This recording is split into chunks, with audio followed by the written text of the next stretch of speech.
Good afternoon or good evening, wherever you may be listening to us from here on this big, beautiful planet we call Earth. This is Michael Cross here with another edition of Unlock the Door Radio here on UCY TV Productions. And tonight, or afternoon, wherever, tonight we're going to deal with an idea and concept that I think it's very pertinent to what's going on today for anyone who has been examining the way the media behaves.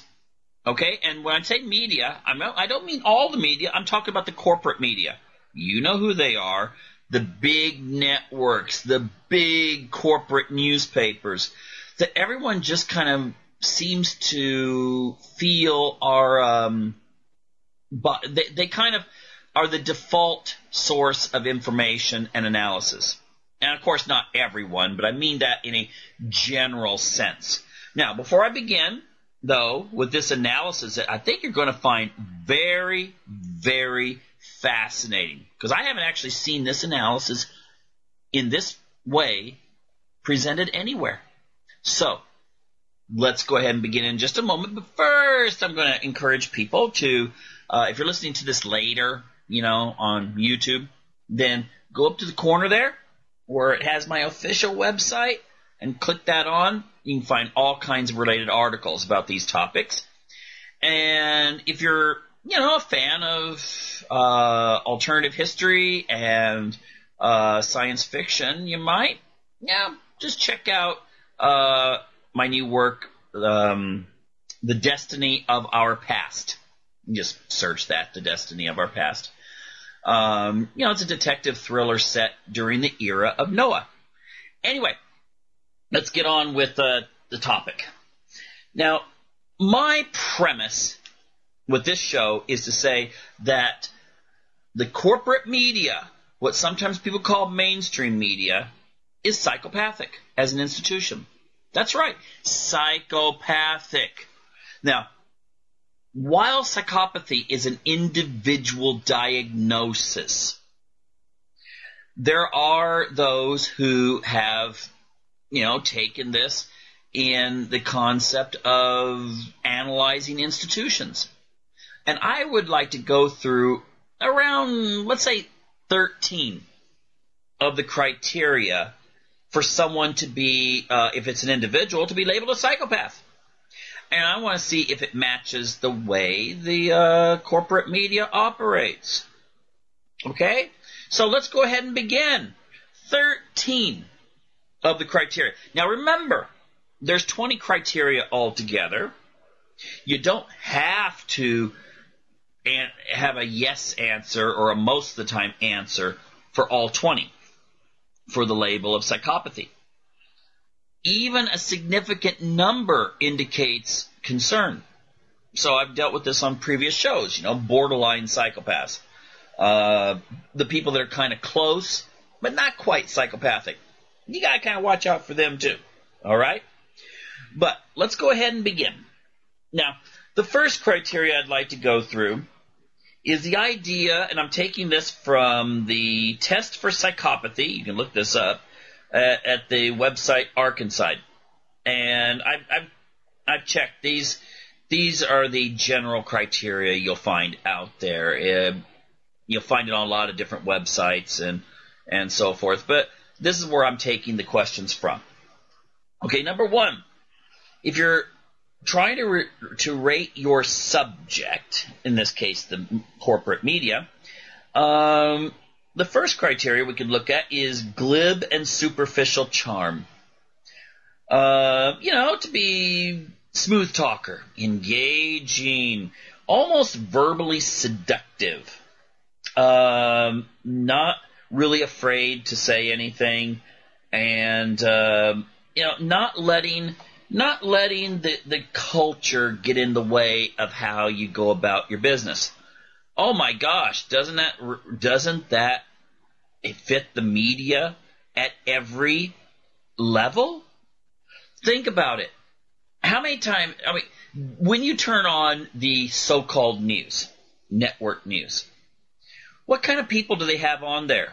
Do they have average-looking people? When you go to Europe, actually, you'll see people that are I'm not saying there's any different really, but you will see people that look more, I would say, average, that are doing broadcast journalism, whereas in America you seem to have these kind of cardboard cutouts, caricatures, so to speak, for both males and females. At least, that just seems to be the rule.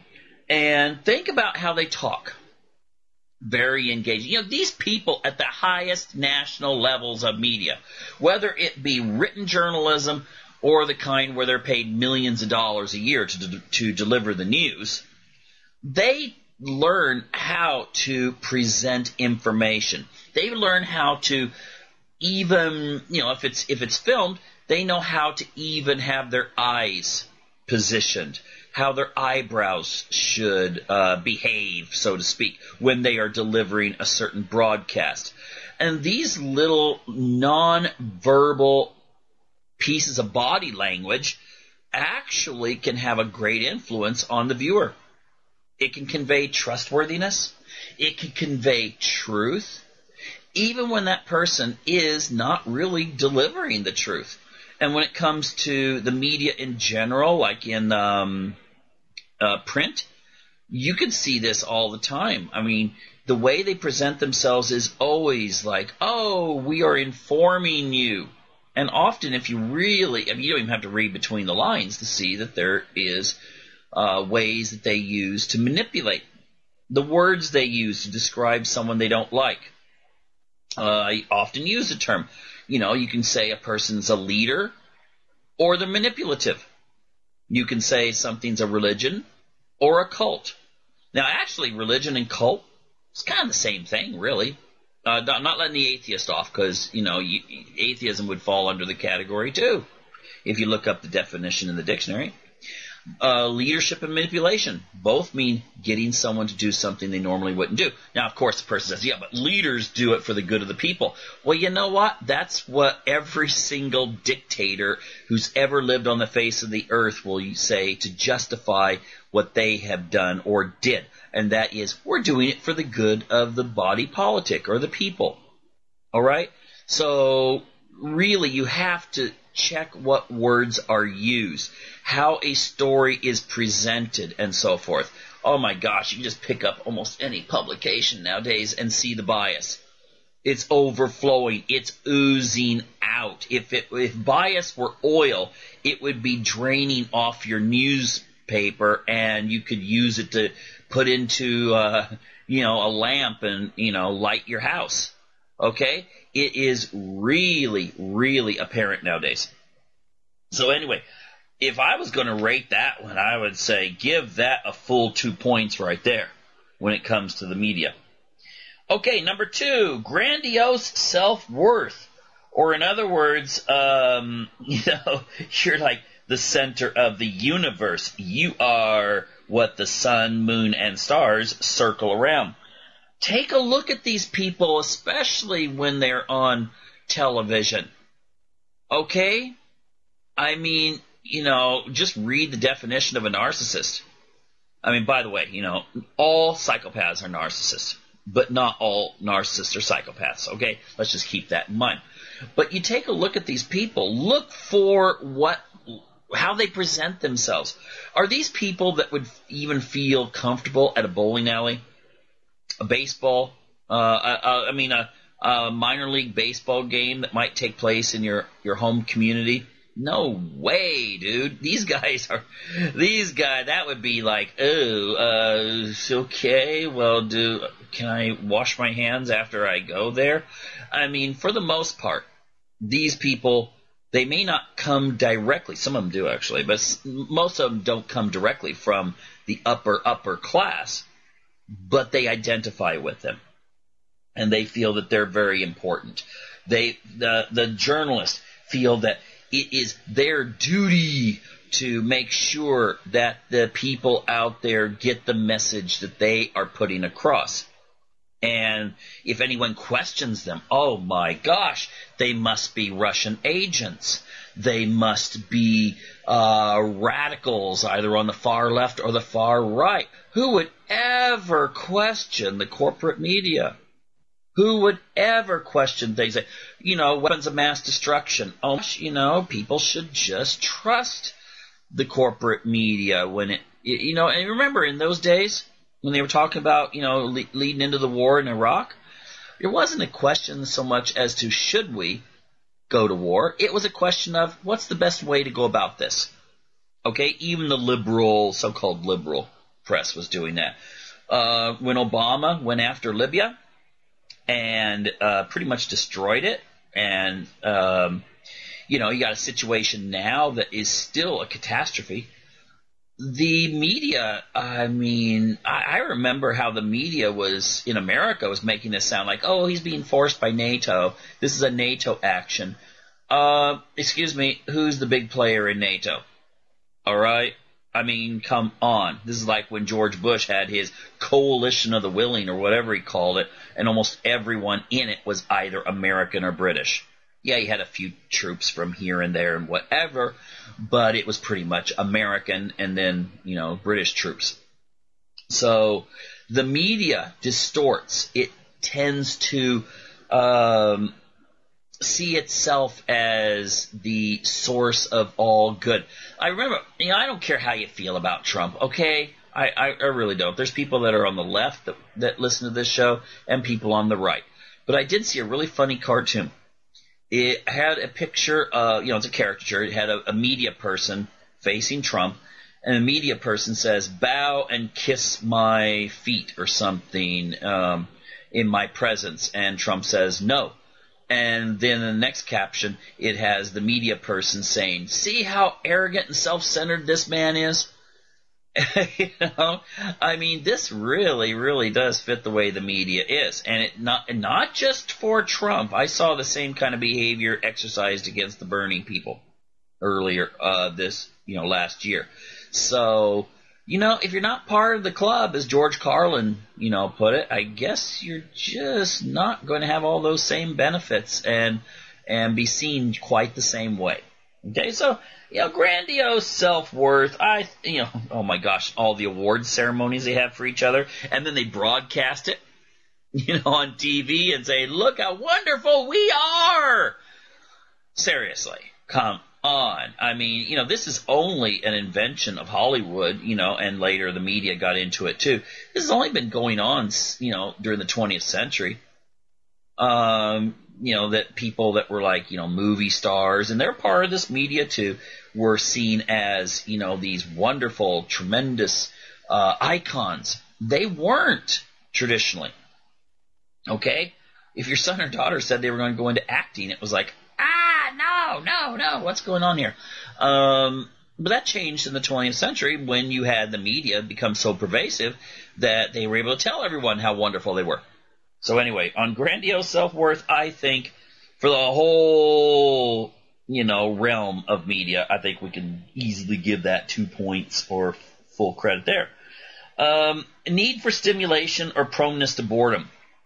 They turn out stuff that, you have the big issue. It's the earth-shattering event of all time. And then next week, old news. Then it's another big event. This is going to change the way we do everything. Then it's old news. It's and this proneness to boredom that the media displays, how an issue will be front page headlines in the print media, and then it's on page 27 in a few days, and then it just disappears. And also how they focus on the really strange stuff, the bizarre or the weird in many cases. The movie star that's gotten their third navel piercing or whatever. The thing is, this also goes into the population, to where the population never really has time to look at an issue in depth because, no, it's time to go on. It's like a teacher who'd come in and say, let's study this, and then when you open your book and you're reading about the third, you read about 3 paragraphs about the subject, the teacher goes, new subject. You know, and, oh my gosh, it's like ADHD. But this is the way the media operates. Maybe this is why we have ADHD in our society, is because of the way the media tries to play with our minds.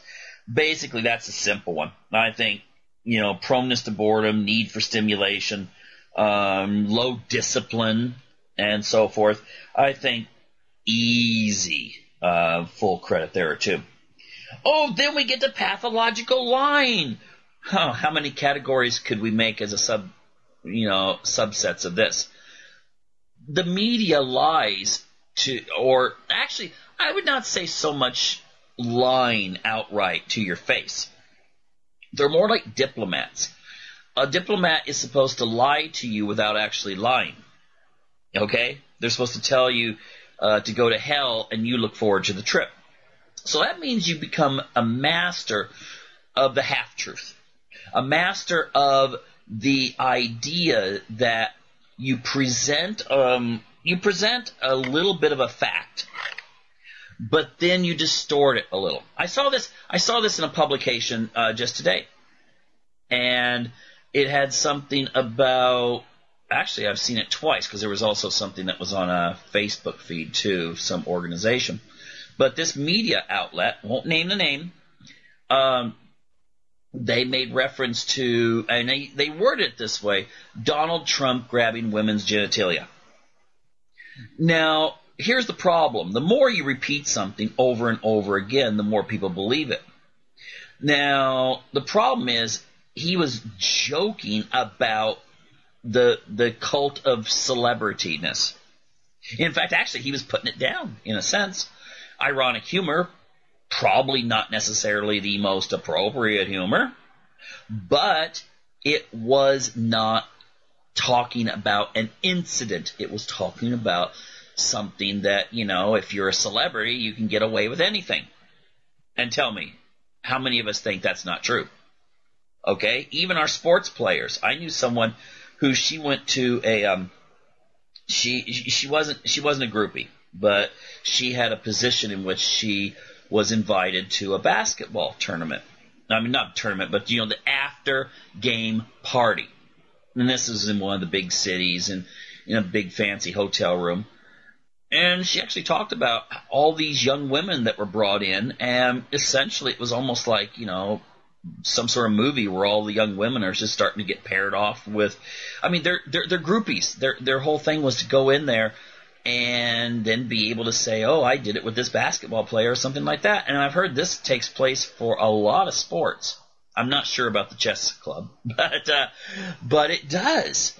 And so this is something that Trump was discussing here, that when you're a celebrity, you get a lot of perks.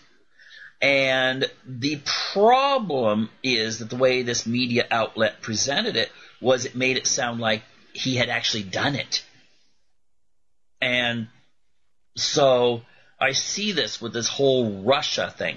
There's no proof whatsoever that Russia interfered in the U.S. election. And even if they had, they'd just be following the U.S. example. The U.S. has interfered with Israel's election. Didn't work. Benjamin Netanyahu still won. The U.S. interfered in the French elections.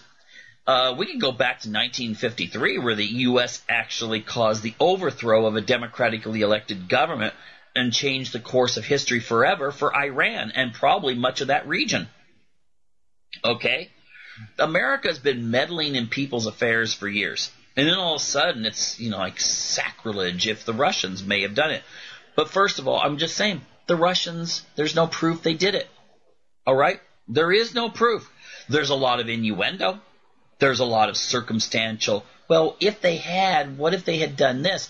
But I'm starting to see this trend where the media, without any additional information whatsoever, in fact, actually information should be saying, no, they did not interfere in the U.S. election. But the media is just taking it from they might have to they probably did to, well, we should just accept they did. See, that's the problem with history, because historians maybe in the future will look back on this time, and instead of reporting that in the books about the election being, an American election and so forth, they might actually say, well, Donald Trump was selected by the Russians and so forth. I mean, seriously, you can hate Donald Trump all you want, but he was not an agent of the Kremlin. And then I see these news outlets that try to say alternative media is being controlled by the Kremlin. They haven't contacted me yet. I don't know why. But it's ridiculous. So essentially, if we're talking about pathological lying there, oh my gosh, I wish we could give more points than just 2 on the test. But on pathological lying, we still haven't even dealt with commercials. Okay? Commercials where you use imagery to create a feeling. It's a distorted feeling, but it's still something to sell the product. And you use innuendo, and you try to be creative to make it sound like if you buy this product, it'll solve everything that's ever happened to you. Because we are your friends. I still think it's funny how maybe a woman's magazine will make it sound as if they're champions of feminism and women's causes, and at the same time, they really don't help with the advertising and so forth and the way that they present their covers in presenting women that are actually in existence. I have no problem if you take a picture of a model or models, and that's the real person. But if you send it through a computer generator and you start, lengthening the legs and reducing the tummy fat and doing all these other things to where that person is not the person that was the picture was initially taken of, then you're exploiting and you are lying. Okay? You're giving a false image, especially to young women, and then they go out and they try to buy products so that they can look like that. I think that's reprehensible. And so, this is one area that I really think that people in alternative media should try to make a connection with those feminists that are open to cooperation in regards to analyzing the media instead of everyone fighting each other all the time. There's a lot of common ground out there. But anyway, pathological lying. Give them those points. Cunning and manipulativeness. Oh, the use of deceit, exploitation, and so forth. Oh my gosh. I mean, again, how long would it take you if you were told you have, it was a race. Find a news article that distorts the real situation. How many times have you gone to an event and after the event takes place, you see it covered in the media, be it newspaper or TV, and you're going, what the heck? What is that all about? That's not what happened. And then you think, if the event you went to was distorted, there's a problem that you don't know that about the other things. Maybe you should realize that if that event was distorted, probably every single solitary event they're discussing is going through a distortion filter. Okay? And, essentially it's fake news. If you go in, I've been interviewed by the media many times, and I know how they work. I could tell really quick what they wanted to hear. And if I wanted a soundbite that presented my opinion, and I could make sure that something of what I wanted to convey was going to get through, I knew how to say it.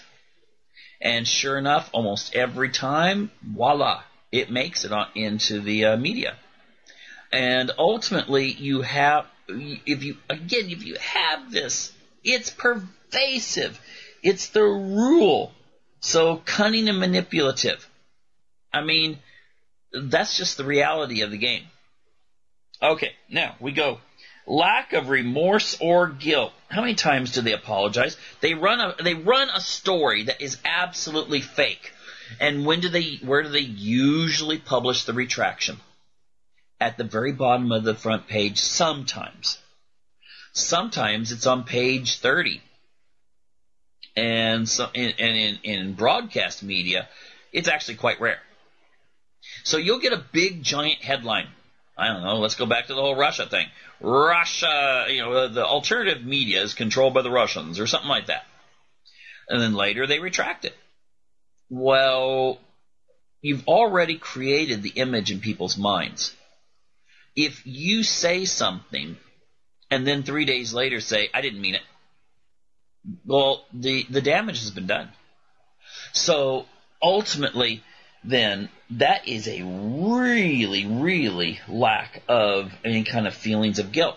How much guilt do you think the media really felt about really drumming the drums of war for Iraq or for Libya? Okay? Was there this soul-searching and apologies and, well, maybe we were wrong? No. Not at all. I mean, I can't say not at all. I'm sure there's some. But as a body itself, the whole thing should be apologizing. And you don't have that. So lack of remorse or guilt, I think that's pretty simple. And then you get the shallow effect. That's kind of the limited range of depth or feelings. Now, you can act like you're really concerned. Think about the newscaster that's there giving the news, and she's talking about this horrible disaster that killed, 4,000 people in Bangladesh. And then suddenly shifts to a story that has nothing to, that's totally different. And those facial expressions of concern and anguish suddenly it could actually shift to glee. And, oh, what happened today and such, oh, this is wonderful, and so forth. I mean, this is the shallow effect personified. It's the idea that you pretend to care. It's the idea that the press can say, oh, those poor workers that are losing their jobs. Something has to be done. So we should vote for so-and-so or so-and-so and so-and-so who champions policies that hurt those workers. Or we shouldn't look into, we're really there to help, we're really investigating, we're really digging deep. And then they're not. Okay? This is the shallow effect personified. Now, a callous lack of empathy. Do you really think the media as an industry has much empathy towards people? Do you think they're more interested in making money? They're more interested in selling their products? I would love to see way more whistleblowers than we do see within the media who will come out and say, hey, this is how things really operate. You don't see so much of that. And the problem is that when they get on TV, they know the right words to say that really convey this idea of, hey, we're in this with you. We really care. We love you. I just got this flash in my mind. Have you ever, was it Henry Rollins' music video, Liar? Look it up. That's from the 90s. It's a flashback to the 90s. Henry Rollins' Liar. And that really reminds me to a large degree of how the media operates. And again, they pretend to care. I really don't think they do, even when they do these things to help the poor or disadvantaged or whatever. I wonder what it would be like if they just did it privately instead of, making sure the cameras are on or so forth. I think in the Bible, it actually says that you should help people and you should do it in a private manner, so that you're not bringing praise upon yourself. You're bringing praise upon you're getting your praise from God. You're not wanting to show yourself as being wonderful and better than anyone else. Pride so to speak. Oh my gosh, they have a lot of pride. And actually, I've heard it said that pride and empathy cannot exist side by side with each other, and I think that's actually true. Parasitic lifestyle? Well, I guess we could talk about commercials. You know, and we could go on and on and on. I mean, you could do 15 different shows on commercials and their effects on people's self-image. The nagging of, what is it called? The nag factor, you know, getting kids to bug their parents to buy a certain toy or go to a certain vacation spot. All these kinds of things. And I would say that's actually quite parasitic. They couldn't exist without the ad dollars. All right? And of course that's true for all businesses. But the nature of media itself that they present is one that they inform, that they're the fourth estate, that they're necessary, and they're indispensable. When in reality, they're just trying to find sensational stuff to catch your eye.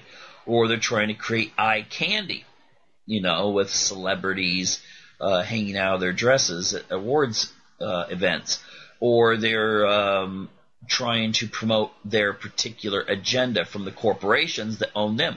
You know, these corporations, they're not just sitting there. They have their owners.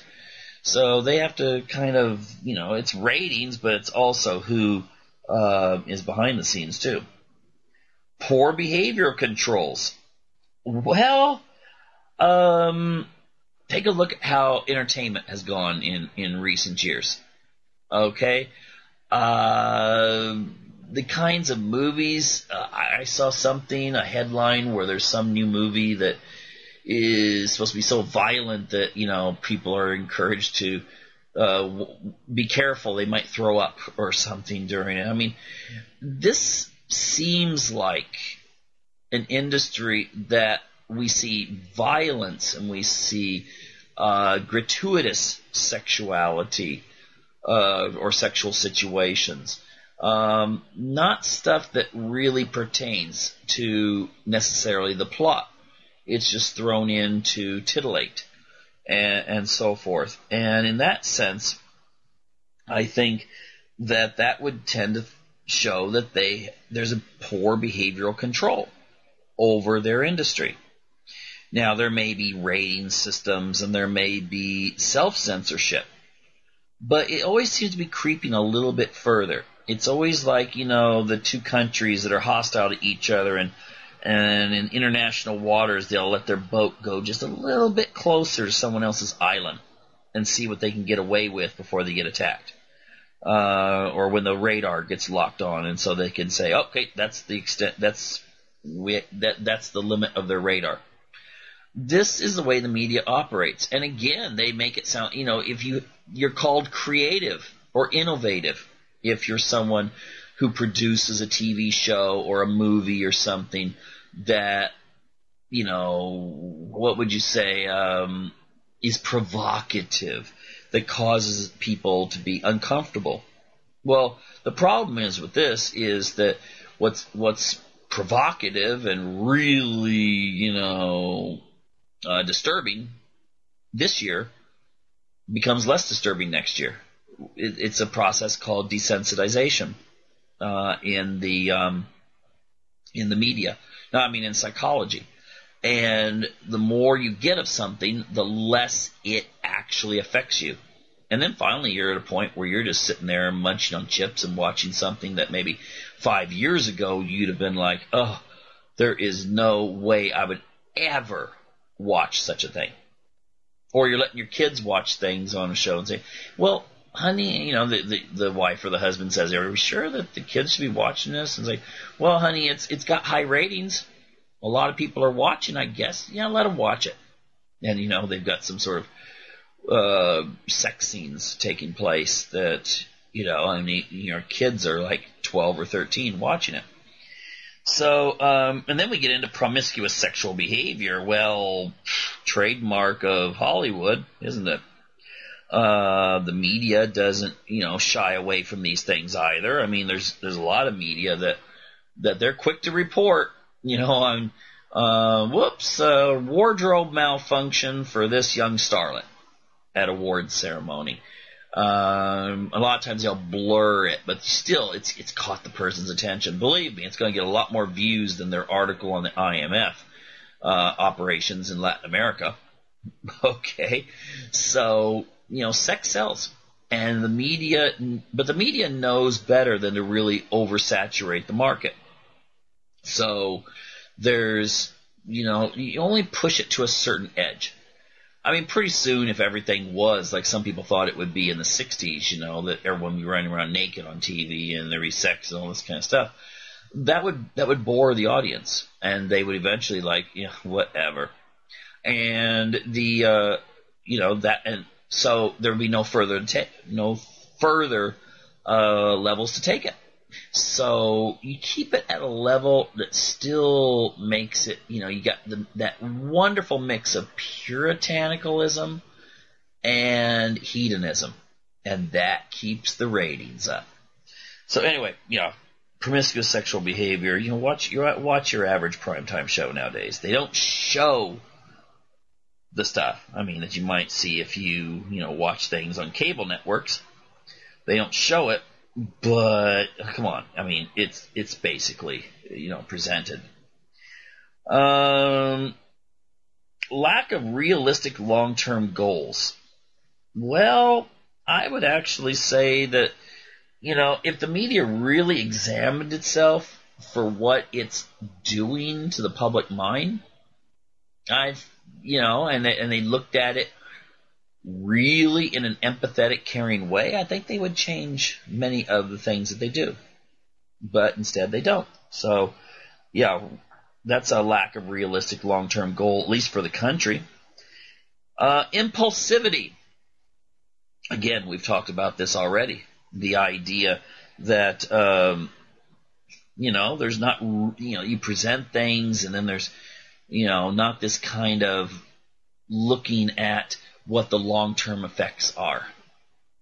How is this going to affect viewers? Are we role models? I've heard that said many times for the media. Are we really role models? Well, in reality, they shouldn't be. But again, in reality, they are. Okay? People look up to movie stars, especially young people. And sometimes when the movie stars or the people in high places are behaving in ways that are negative, it's almost like giving a license to the people that they can act the same way. Doesn't seem to affect her or him. Anyway, then we go into irresponsible. Now again, we've already kind of dealt with this. And the next criteria, failure to accept responsibility for the actions. Look at where this could take us. There's the media now. The media now is so focused on negativity in our political world, in our economics, and so forth, that it takes attention away from them.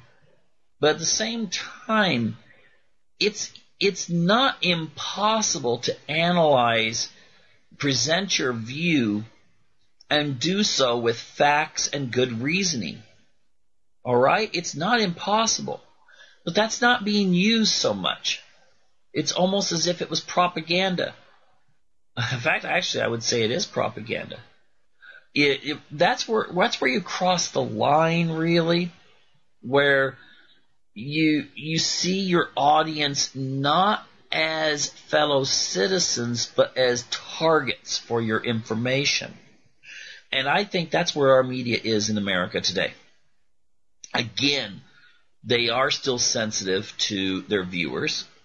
They still don't want to, liberal networks don't want to lose conservative viewers. Conservative networks don't want to lose liberal. And they all have an overlap.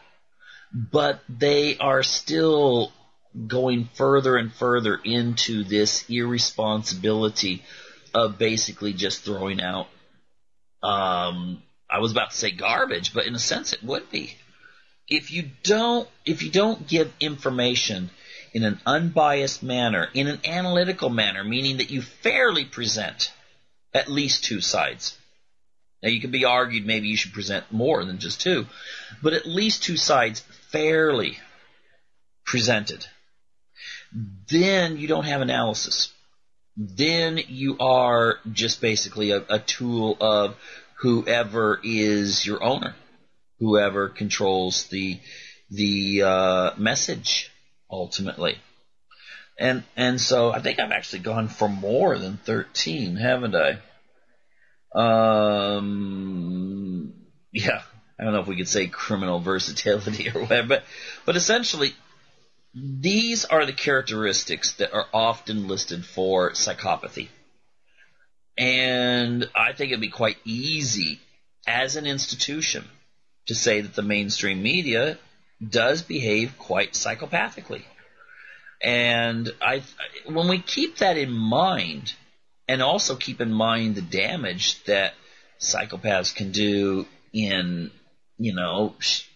human relationships where you have a one-on-one situation, you can't overestimate the damage that can be done when you have an all-pervasive media machine that is pretty much an oligopoly and touches every person, well, in America, in the Western world, and to a large degree, the entire Earth. So I think once we keep that in mind, once we can integrate that, then at least we have a discernment when it comes to media. And the more we expose what's going on that's wrong, because I don't think the media is beyond salvaging. I think that it just needs to gain some sanity, and the only way it's going to gain sanity is if the readers, if the viewers demand accountability. Because if you do, then you're going to see changes. You're going to see more balance, and you're going to see less of this innuendo taking place. The self-regulation can be imposed. Okay? The people that make up the media, there are many of them that have good intentions. There are many who they may not have good intentions, but at least the bottom line being the dollar, they're going to want to keep their ratings high so they make more money. It doesn't do you any good if you're not out there making some money and you're throwing out your information to try to sway the people. It's a business. So I would encourage people to keep this in mind, share this message. We got to get this out there so that we can get the media to return to kind of those ideals that we thought it really represented back in the 1950s, where you did have investigative journalism, and even in the 60s when you had investigative journalism, even through the Watergate era and so forth. Somewhere along the line, and maybe it was the first Gulf War, when the government started really interfering with the media, or when we had deregulation, would start concentrating the media all into just some small oligopolies. Maybe it started there. Who knows? Or maybe it just started when we all stopped caring anymore and just ignored it and didn't give feedback and protest and so forth. Nevertheless, wherever it started from, we got to turn it around if we want to continue to have a functional democracy. Or else, history does not look favorably upon cultures when they just start, all the various groups start going after each other. And usually you have someone come along who has all the answers, and then, things get really bad. Anyway, I would like to discuss something in reference to nature and healing. And before I begin, I'd just like to encourage people to check out my website. If you're listening to this later on YouTube, it's up there in the corner. just click on there and go directly to the site. Also become a subscriber so you can keep up on new shows as they come. So anyway, what do I mean by nature and healing? Well, essentially what I'm thinking is this. I was reading an article the other day that was talking about how just spending an hour in nature and the effects on how it actually decreases people's depression, people's anxiety, and basically it's a healing process being in nature. Now, I'll just start off right at the very beginning. I'm not saying that this is a cure-all for everything, obviously. But just the mere fact that another article I ran across said that just spending time in, near nature reduces obesity. And I think this is because we basically live in an unnatural society. All right? If you really think about what a natural society would be, and most of us would not really want to live in a natural society, it might be nomadic. You might live in a tent. And then as the game would decrease, you would move on. And you would check out new things and basically no permanent fixed area. Now, if you were in another society and it was agrarian, you still had a lot of time in nature because you had to go out in your fields and you had to raise crops. This is true for men and women, actually. This whole idea that, the women might stay in the house and the guys go out and do all the hunting, fishing, plowing the fields, and all this kind of stuff is bogus. Women worked in the fields. And, in some cultures, they actually participate in hunting and fishing as well. So, if you live a natural lifestyle, though, you're going to reduce calorie accumulation. You're, basically in these kinds of societies, you try to increase your fat content, not decrease it. And you try to really, bring in the calories. And that's why, actually, I have to say this. The reason why people get overweight nowadays, we are programmed for a natural society. And now that we live in a society where, if you get a craving for ice cream, you can go to the local supermarket and get plenty. And, any hours of the day. And our incomes are such that food is not a giant portion of our income. Now, here's the problem. Our minds still say put on the weight because we're still, we still have the same bodies we had thousands of years ago. All right? People that talk about, we're evolving and stuff. Are we really? Are we really? I mean, in some ways, I think we're probably de-evolving, and why I say that is because at least gaining more problems and not being able to survive in nature if suddenly we had to, because our bodies have become accustomed to the modern living. We, in a very natural society, if you've got weaknesses, genetic problems, you're not strong, you might not make it to reproductive age. Whereas in our society, pretty much you get born, at least in Western society, most people even have problems. They we have ways to fix those problems. If you have really super poor eyesight, you get glasses or, some sort of maybe even laser surgery. But the thing is that in a more traditional society, you might not be able to hunt so well if you can't see. So what we still have, though, is these bodies that they are work machines. Your arms, legs, your muscle system, they're designed to move you from one place to another, to pick things up, to fight, to do all these other things. And we don't use it. We come home, maybe from an office job where you sit 7-8 hours a day. You sit down in front of the TV for like an average in Great Britain and the United States for 5 hours a night.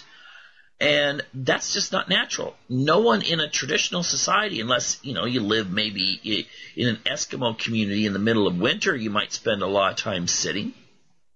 but only in the most severe cases. And so essentially, we have a system in which we keep ourselves from really reconnecting to who we are. Now, if you exercise, you are getting, you go out and you run and bike ride and do all these other things. At least in that sense, you are then building up your, or I should say you're building up your muscles, and you're wasting, if you're living in a natural society, that would be wasting. You're using the calories. And therefore, you're living a virtual natural society. Now, getting into the psychology of this whole concept, if our bodies are programmed to be in the outdoors, to survive in nature, in wilderness, and so forth, doesn't it make sense that our minds would be as well? I mean, we can't really artificially separate our minds and our body. They're connected. They work together. We often think very cerebrally, like, oh yes, technology and using our intelligence and all these kinds of things. But we're not quite at that age where we can connect to a computer and just throw our bodies away. Now, are we? Okay. I do have some scenes in my science fiction book, The Destiny of Our Past. You can look that up, The Destiny of Our Past. In it, you can actually remove a person's body and have the person's, head be attached to a computer and be able to live as, in this kind of environment in which you still are in your mind thinking you're in a real world, but in reality you're not.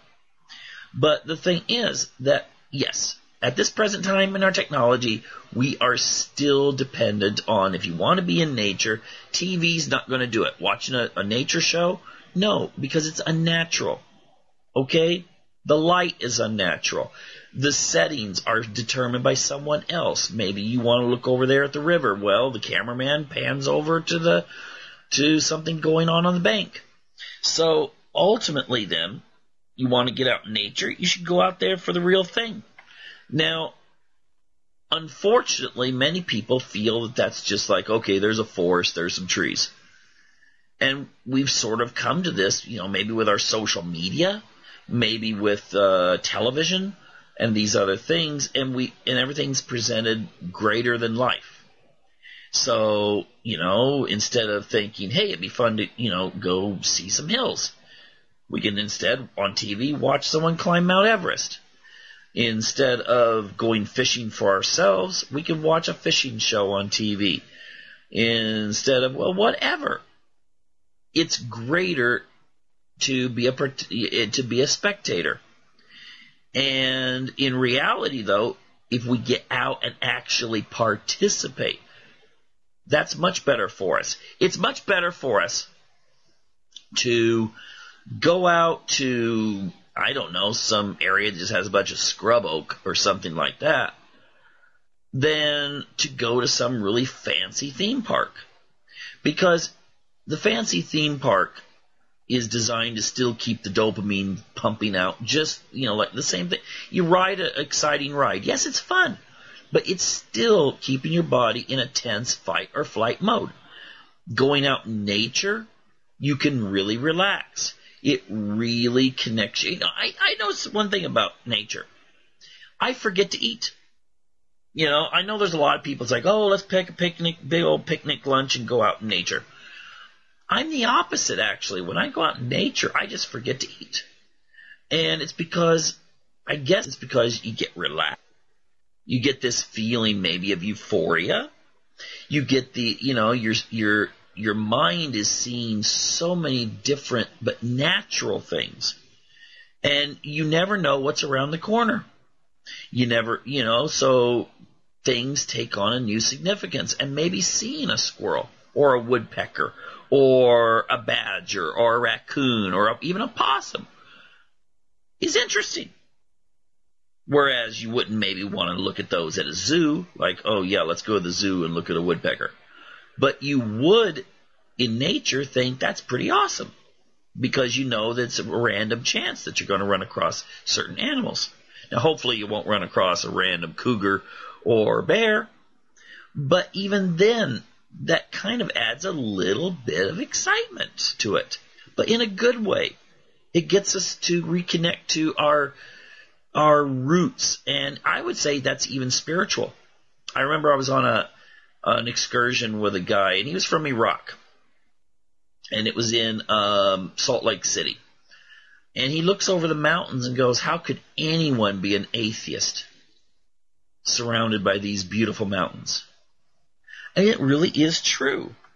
I think that if you really want to get people to feel more spiritually inclined, now, yes, I think people, it's good to go to church and stuff like that, but you gotta, maybe also go out in nature. Jesus, according to the Bible, went out for 40 days and 40 nights fasting in nature. We find that many of the prophets in the Bible, where'd they go? On a mountaintop to commune with God. So, I'm sure God can communicate with anyone anywhere, but maybe separating yourself from the society, being far, far away where no one else is at, and then being able to concentrate so much better. So I would like to really encourage people to try this and do this, become more aware. Maybe one of the reasons why we see political division in the United States between the blue and the red states, the red state people tend to be a little bit more traditional, a little bit more laid back. Hey, I don't care what your politics is, it's true. You go to a small town, people are more laid back than they are in a big city. And maybe one of the reasons they're laid back and really connect to their traditions is because they're out in nature more often. Versus if you live in a big city and don't go out and purposely connect to nature, you're going to be separated from that. And maybe the cares of the world, the stresses, the artificialness can actually cause you to think and act differently. Maybe you're less inclined to form families. Well, people that have families tend to be more conservative. And I don't think it's just that conservatives wind up, with more families. I think sometimes people can be, maybe extreme left, and then they suddenly wind up with children, and they're like, they get a different attitude on things. But ultimately, if you want to try to combat obesity, combat stress, depression, all these things, at least the normal type, not the biochemical, maybe, where maybe you're depressed because of some imbalances that you should see a doctor over, but that kind of blah that you get in modern society, you need to go out there, be in nature. It doesn't have to be the most spectacular, big giant Yosemite or Glacier Park or something like that.